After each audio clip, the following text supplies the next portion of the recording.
सारा पेपर नहीं था लिखेंगे भेजिए कि 3 दिन में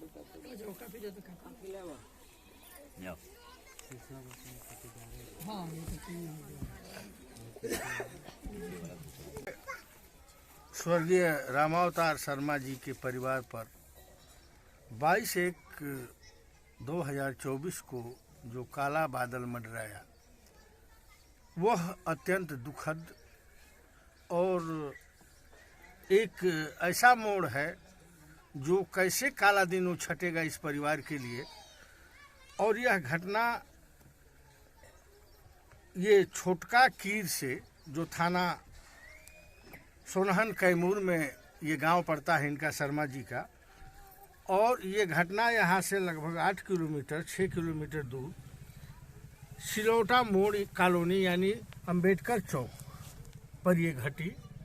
और इनका परिवार जो आज तक जिस स्थिति में गुजर रहा है, क्योंकि इस परिवार के वो इकलौता ऐसे सदस्य थे जो जिनकी कमाई से इनका परिवार चलता था, लेकिन आज तक अभी इतना दिन हो गया।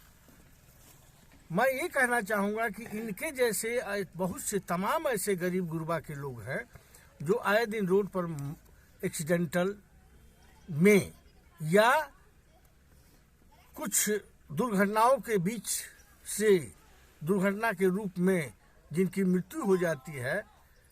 मैं सरकार से चाहूँगा कि एक ऐसा ठोस पैमाना बनाए, एक ऐसी उचित लकीर खींचे ताकि उन गरीब गुरबों को जायज मुआवजा मिल सके, ताकि आने वाला समय उन गरीब परिवार के बच्चों की पढ़ाई और जीविका उपार्जन का उचित साधन दिया जा सके या मिल सके। मैं सरकार से पुनः अपील करता हूं, मेरे बीच में मैं परिचय देना चाहूँगा।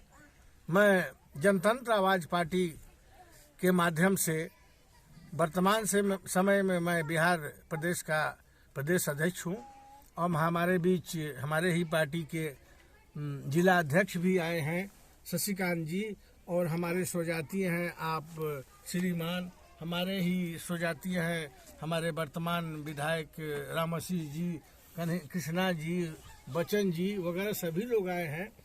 मैं हमेशा एक बात कहते आया हूँ कि देखिए, सरकार को मैं कहना चाहूँगा कि देखिए, आप कभी कभी भूल जाते हैं कि भारत में आज तक ऐसी कुछ जातियां हैं या तो अदृश्य हैं या चाकर समाज से जुड़ी हुई है।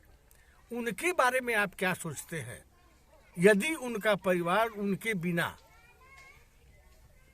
कैसे चलता है? मैं ये नहीं कहूँगा कि आपके साथ इस तरह की दुर्घटना घटे, लेकिन यदि घटती हो और आप ही उस परिवार के एकमात्र ऐसे व्यक्ति हों जिनके द्वारा उनके परिवार का लालन पालन पोषण होता हो, तो उस परिवार की स्थिति क्या होगी? इनके पास न कोई खेत है, न व्यवसाय है, न कोई किसी तरह की नौकरी है जिससे अपने इनके छोटे छोटे बच्चे हैं। अभी इनके चेहरे को देखने से ऐसा लगता है कि आंसू छलक पड़ेंगे। आंसू छलक नहीं पड़ेंगे, आंसू निकल जाते हैं। मैं सरकार से करबद्ध सविनय दुहाई देता हूँ कि फोटो खींचा था आप आने वाले समय में यदि आपने इन गरीब परिवारों के ऊपर अपना ध्यान आकर्षित नहीं किया, ध्यान नहीं दिया, तो मैं ये चाहूँगा कि यह सरकार हमें उचित या उपेक्षा की दृष्टि से देखती है। मैं इस सरकार से चाहूँगा कि जिस तरह की आवाज़ आप बुलंद करते हैं कि ये भारत में 92% अति पिछड़े के लोग हैं, लोग हैं, अल्पसंख्यक हैं, उनको किस तरह से आगे बढ़ाया जाए, तो सार्थक तो तब होगा कि सबका विकास, सबका साथ और सबका विश्वास आपका मंत्र। वर्तमान समय में आपकी सरकार इन्हीं 3 मंत्रों पर आ गई है। तो मैं वर्तमान मुख्यमंत्री, प्रधानमंत्री, स्थानीय विधायक यदि किसी ने मेरी आवाज को सुना तो मैं उनको धन्य समझूंगा कि आपने ऐसे परिवार के सहारा बने जिनका कोई सहारा नहीं बना। उनका ये काला दिन आपके द्वारा छटने वाला है। अमावस्या की रात को आप ही उजाले की रात यानी पूर्णमासी की रात में बदल सकते हैं। आप ही संभव हैं, आप ही इनके कर्णधार हैं, आप ही इनके दाता हैं, आप ही इनके कर्मदाता हैं।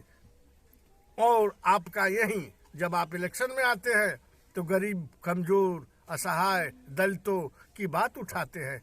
आज एक दलित की आवाज सुनिए, एक गरीब की आवाज सुनिए, एक असहाय की आवाज सुनिए, जो अपनी आंसुओं के साथ अपनी वाणी को आपके पास किसी न किसी माध्यम से पहुंचा रहा है। यदि आपके अंदर या आप यदि मानव हृदय रखते हैं तो मेरी बात को अवश्य सुनेंगे। आदरणीय स्थानीय विधायक जी, आदरणीय स्थानीय मुख्यमंत्री जी और आदरणीय देश के प्रधानमंत्री जी, निश्चित रूप से।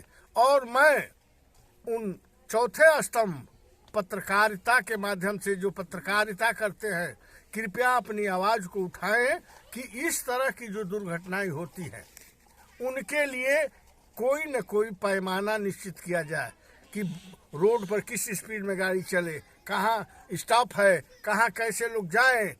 पूर्ण रूपेण परिवहन नियमों का पालन यदि नहीं होगा तो यहाँ गरीब लोग प्रतिदिन हजारों की संख्या में मारे जाएंगे और उनका परिवार भूखों मरेगा।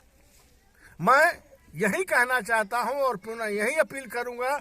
और इस गांव के जो लोग स्थानीय विधायक की मदद करते हों या स्थानीय विधायक के वोटर हों तो कृपया मेरी आवाज उन तक मैं निवेदन के साथ कहता हूं कि इस परिवार को दुखद स्थिति में, दुख की घड़ी में आप इनकी आवाज बने और अपने विधायक के पास पहुंचाएं, क्योंकि अब तो उनकी सरकार बन चुकी है।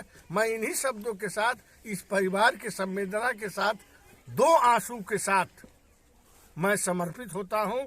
यदि जरूरत पड़ी तो हम कहीं न कहीं आपके साथ जरूर खड़ा रहेंगे।